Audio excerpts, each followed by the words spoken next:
Hello, this is the Cobra BC330C, which is a brush cutter with a 33cc Cobra engine.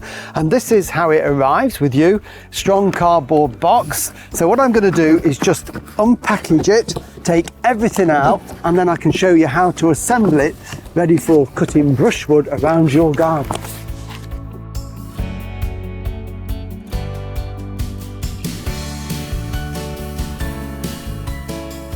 There we go, that's it all unpacked, so everything ready to go. So we've obviously got the main brush cutter here with the Cobra engine. We've got the harness there that will just make it easier for to use, so that clips on. I'll show you that in a minute. The all-important fuel bottle. This is a two-stroke engine, so we have to mix oil and petrol together, and the ratio that you need for this engine will be in your manual, so make sure you get the right one for this engine. There's a handlebar that fixes on. I'm going to show you how to do that in a minute. We've got the manual there with all the information you need. The toolkit that you need, spanners, Allen keys, that type of thing. And then we've got the cutters. So we've got a nylon cutter here, and I'll show you how to fit that in a minute, along with the three-cornered brush cutter blade and the guard that we fix on at the base of the shaft, just to stop any rubbish that you're cutting in the garden flying back towards you. So everything is there. So the first thing I'm going to do is to put the handlebar on, which is really simple. And for that, I need the smaller of the two Allen keys. And what I'm going to have to do is undo these four nuts on this. So we're just going to take those off, and then I'll show you how we fit that around the handlebars and secure it into position. Okay, so once they're all loose, that will detach from the base. So very simple to fit. Around the main shaft there, the drive shaft, there is this anti-vibration rubber. And this just gives it cushioning and stops it vibrating when you'll use it. In the bottom part of the handlebar here, we've got a groove and there's a ridge on there. So it's a case of fitting that into there like that. Now at this point, we can move that to get it into the comfortable position for you if you want to.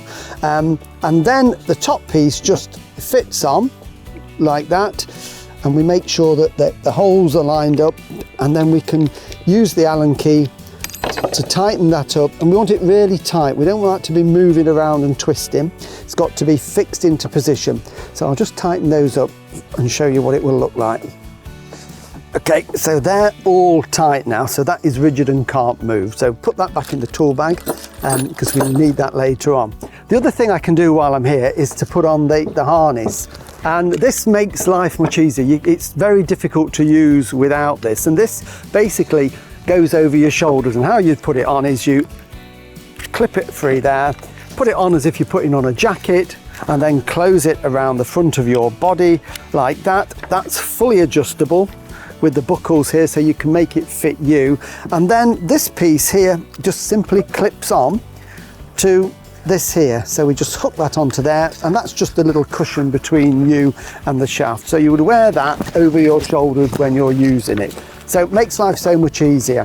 What I'm going to show you next is how we fit on the nylon cutter and the brush cutter, the steel three-bladed cutter at the end, and the guard, and then I can show you how we start it. To fit the guard, very simple. This goes on to the end of the shaft, sort of in that position like that. So it just stops any grass or debris going backwards towards you. So it's very simple. We're going to take this cover off just here, and then we're going to take this little bolt out just there, so that will line up through there, and then this will be fitted around the shaft and then tightened back up into position.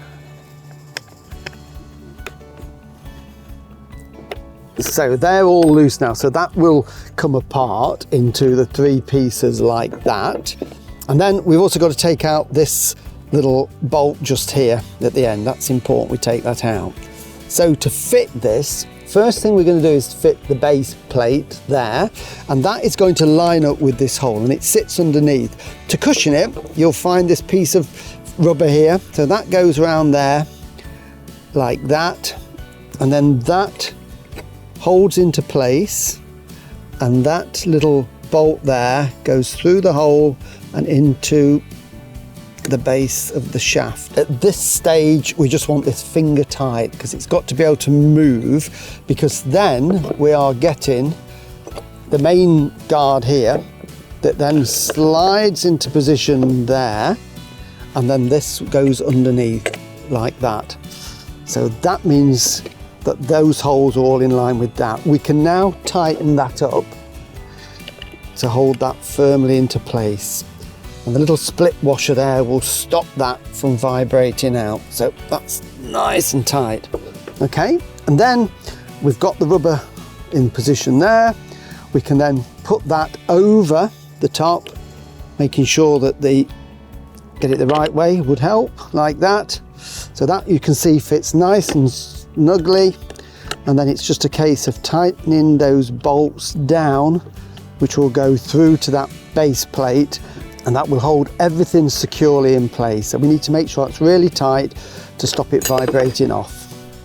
Okay, so they're all nice and tight on there. So what I'm going to do now is show you how we can fit the two cutting heads. We've got the blade and we've got the nylon cord. So what I'm going to do is turn this over to show you how to fit it. But one thing that I will point out is that if we look into the top of the head here, there's a hole, and that will rotate round, and it's basically so we can lock it. And once that's on and being tightened, if we twist that round, that will slot in, and it will then hold this head tight so we can tighten it from underneath. So that's what that hole is for. So we need that to undo the bolt. And what we've got here, we've got the spanner socket there, and I'm going to use the Allen key if I need to lever it. So I'm going to flip it over now onto its back. There's no fuel in it, so it's not going to come to any harm.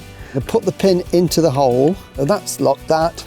I can now take my socket there, get the right one on, and this is a left-hand thread, so it's the opposite way. So normally it would be clockwise to tighten it, but in this case, because it's a left-hand thread, it's clockwise to loosen it. So I'm just going to loosen that off, holding the pin there to stop the head from spinning. And then we can take that nut off, pop that there with the spanner. Then we can take the pin out for a second, and then the cover comes off, and then there's a spacer, and then we've also got that on there, which we're going to leave on anyway. So that's on there. So what we're going to do is put the blade on first. The blade comes with a cover on it, so we're going to leave the cover on it just to avoid touching the sharp edges. So there's the blade, doesn't matter which way it goes on. So that is going to fit over there, and you can see there is a little ridge there that fits on there like that. So we've got that into position. I'm just holding it with my fingers.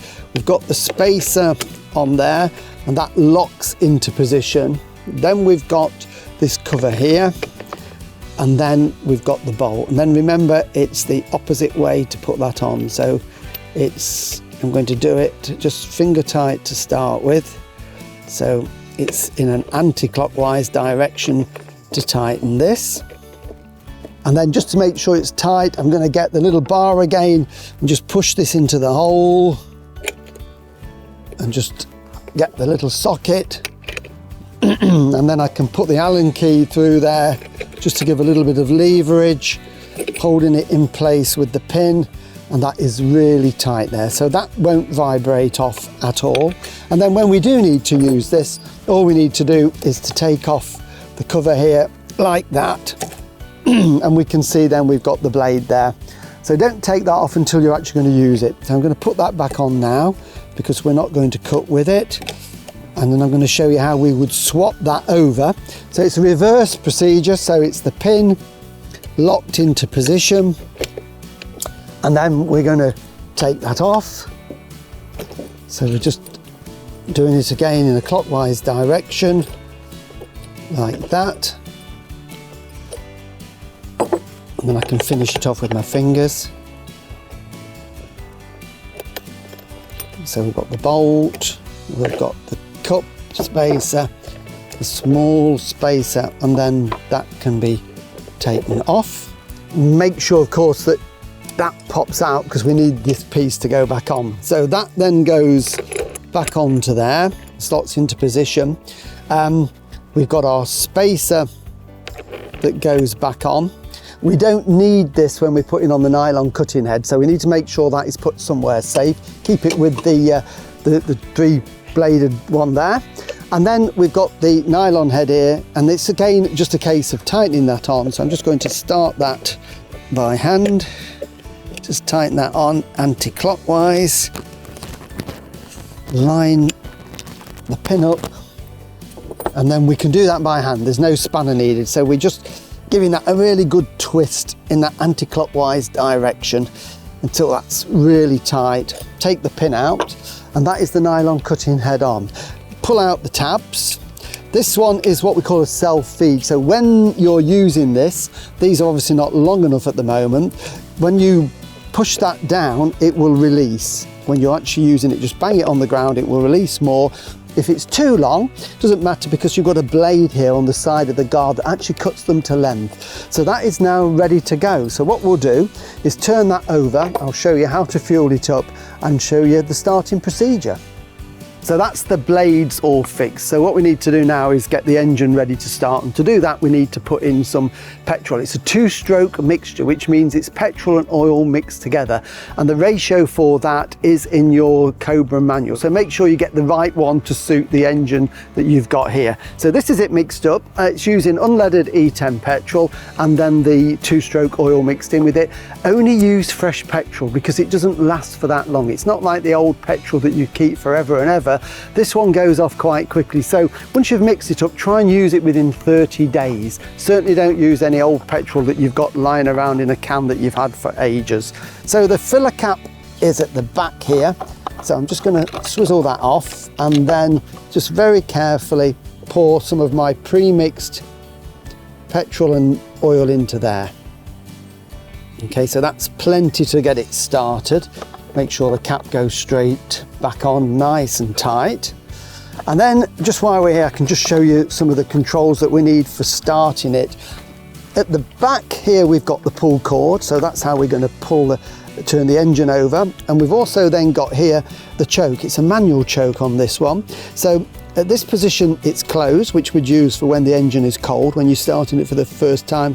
And you're using it, and then when the engine fires up, we gradually push the choke down until it's open. So here we've got the primer button that just pumps some of the fuel through, and that's really important to get it from the fuel tank to the carburetor, and especially because this is the first time it's being used, we're going to get air bubbles, and you can see them now whizzing through it. So we need to pump it enough times to get rid of the air bubbles. So that's ready at this end. Back to here, we've got the stop start button. The idea is when you're using this, you would use the trigger throttle there, and when you want to stop the engine, you just slide that forward. To start it, we have to pull it back, and we can also lock the throttle in position with this, so we can just pull the throttle trigger up, push that red button down, and that's locked it in place to help start it. So what we need to do now is to pull the start cord. It's going to take a few pulls. This engine's never been started before, but once you've had it running a few times, it will start with just 2 or 3 pulls. So we've got the choke on, we've primed it, we're switched on there. So here we go.